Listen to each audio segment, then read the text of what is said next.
All right, hi everybody. We're back again for another TBA legislative update. These have been going really well these past few weeks, so we thank you guys for tuning in. I am Catherine Harrigas, Communications Coordinator at the TBA. This is Berkeley Schwartz, as always with me, our Public Policy Director, and today we have a special guest, Clay Bird. He is one of our lobbyists. He's with Adams and Reese, and we're going to talk to him a little bit about our bills and how this whole process works. So we've had a crazy week, right? Yeah, it's been busy. The legislature has been very busy. We had the State of the State address on Monday night, right? Yes.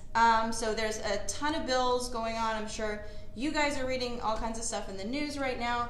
So we thought we would slow it down a little bit and really talk about the process, because that's not something that we've looked at so far when we've been doing these videos. So we've been talking about, we're pushing this bill, we're pushing that bill, and some of you guys might not even know what that means to push a bill.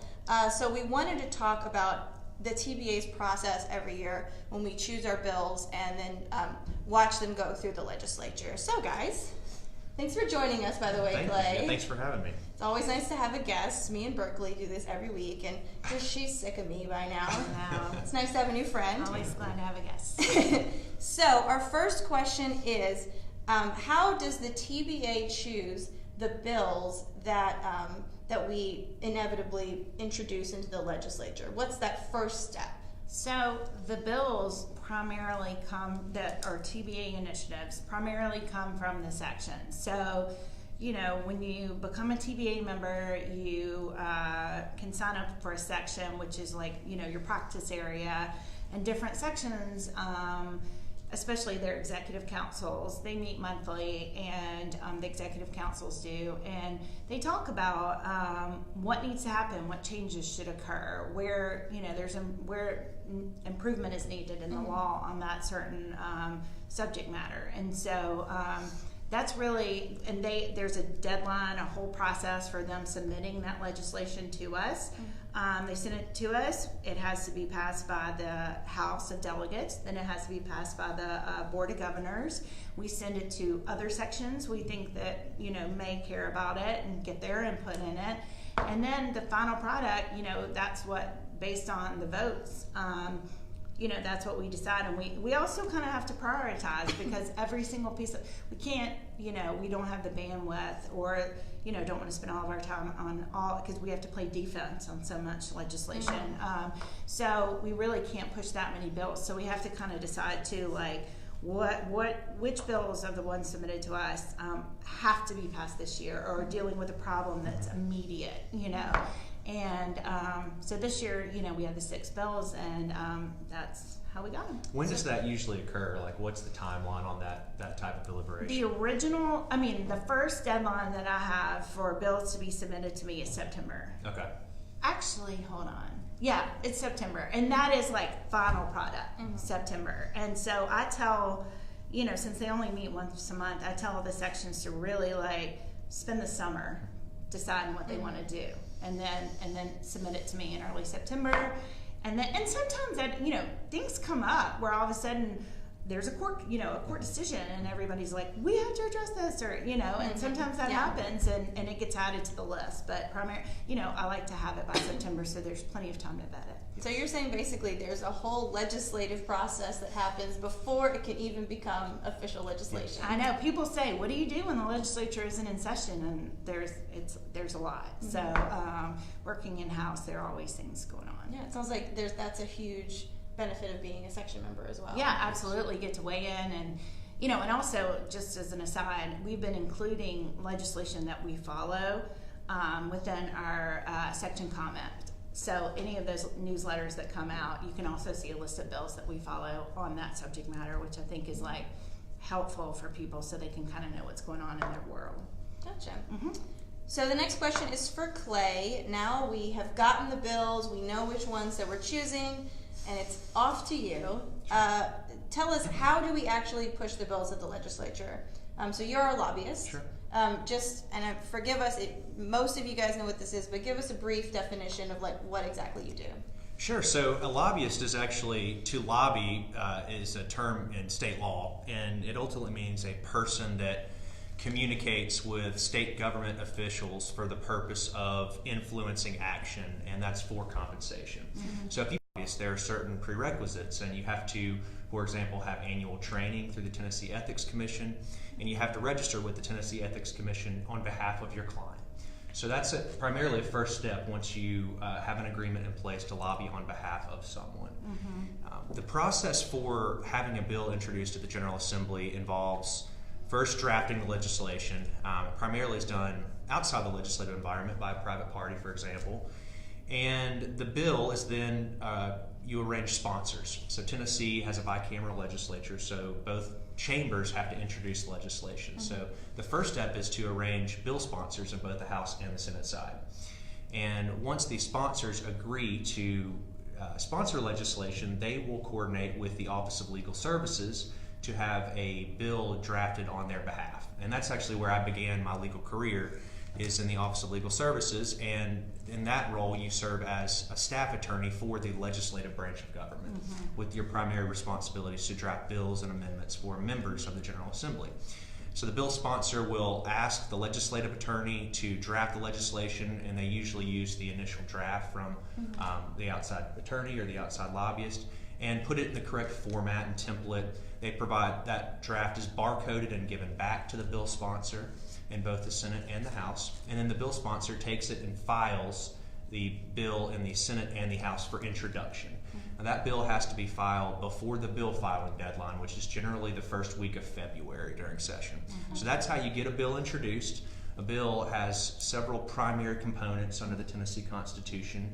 It always has to have a caption, which is germane to the subject of the bill. It has to have an enacting clause, be it enacted by the General Assembly of Tennessee. Usually, and it has an effective date when the bill becomes a law. And so those are the basics of a bill getting introduced. Awesome. We have talked about our bills getting introduced and who introduced them in several of our videos. After that, is there something that you do extra as far as like go meeting with key legislators, or like what is your step after it's out there? What do you do next? Sure.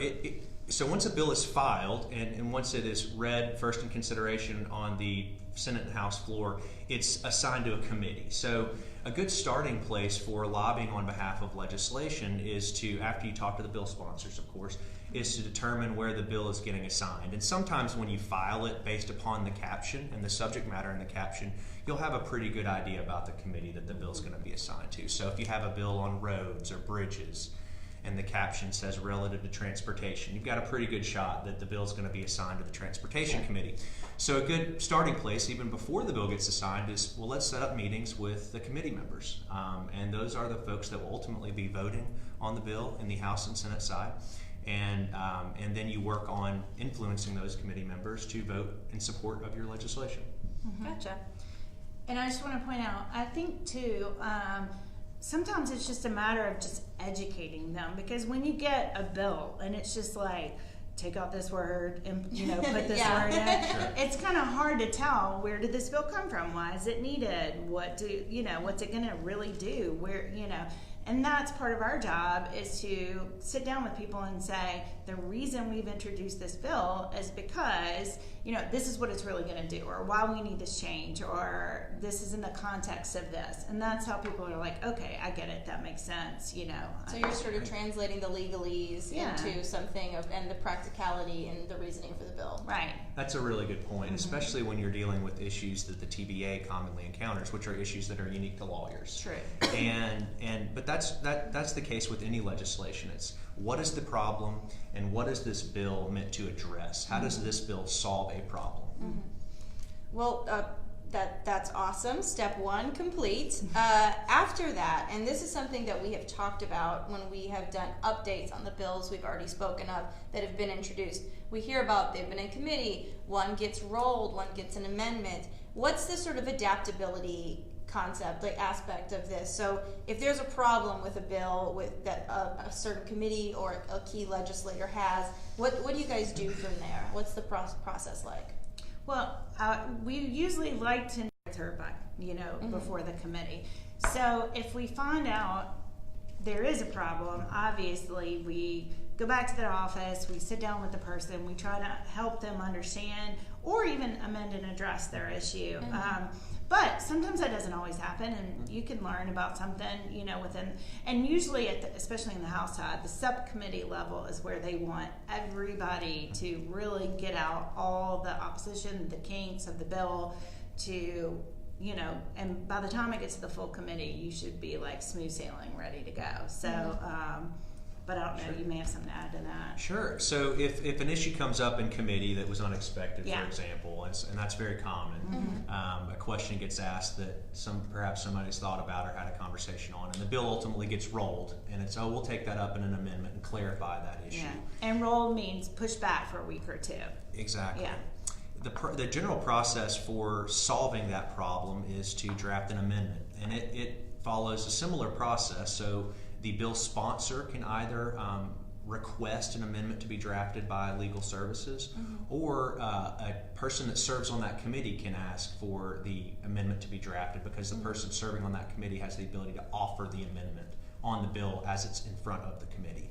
And so once the amendment is worked out with the bill sponsor and the stakeholder, for example, that might have an interest in changing the bill, or the committee member that has an interest in changing the bill, the amendment is filed with the committee itself. So, and that usually has to occur a certain number of days or a day in advance of the committee meeting.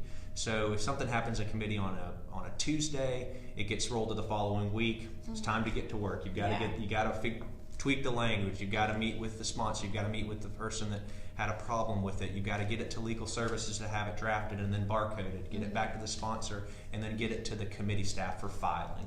Once it's filed with the committee, traditionally the research analyst will be the person that accepts those amendments, and if it's filed timely, then it's ready to be considered and adopted by the committee in the public committee meeting. And sometimes you know in advance, just because you know where people stand on certain issues, you know that so-and-so senator or representative is not going to support your bill, and you're not going to amend it because it would completely undo the point of it. So you just work to make sure that you have the votes to pass, and just sort of. Sometimes it's either a friendly amendment or an unfriendly amendment. Yeah. So that's how those work out in committee. That's right. Your job sounds very easy and totally uncomplicated. So easy. No stress at all. Well, thanks for explaining the process. Hopefully this is very helpful, especially as we go along. And I know we'll have some new updates next week on some of our bills. Yeah. And so, we're hoping to get one of our legislative sponsors to join us for one of these, maybe next week or the following week. So fingers crossed on that. And we have our Friday TBA Today update. Yes, and so you'll need to read your TBA today, which I know you already do every day, right? But you're definitely going to want to read it tomorrow. That's how I spend my Friday night. Check it out tomorrow, or check it out when you get back to work on Monday morning, and we'll have an update on our bills, and we'll definitely keep you posted on everything we're working on. As always, let us know if you have specific questions in our comment section below, whether you're watching it on Facebook or later on YouTube. You can go back and look at all of our legislative updates and catch up on all of our bills on YouTube, and if you're looking in the comments or in the description, there are links to every single one of the bills, so you can check it out and learn more. And in your Facebook comments last time you had it. Yes, and I will put them, when we talk about bills, I'll be sure to put those in the comments for all of our future videos. So thank you, Clay, for joining us. Thank you for having us. Yeah, this was fun. He was nervous, and he did such a great job, right? That's why It he's was good my at first. his job. Oh, yeah. So thank you so much, and we'll see you next week. Thanks.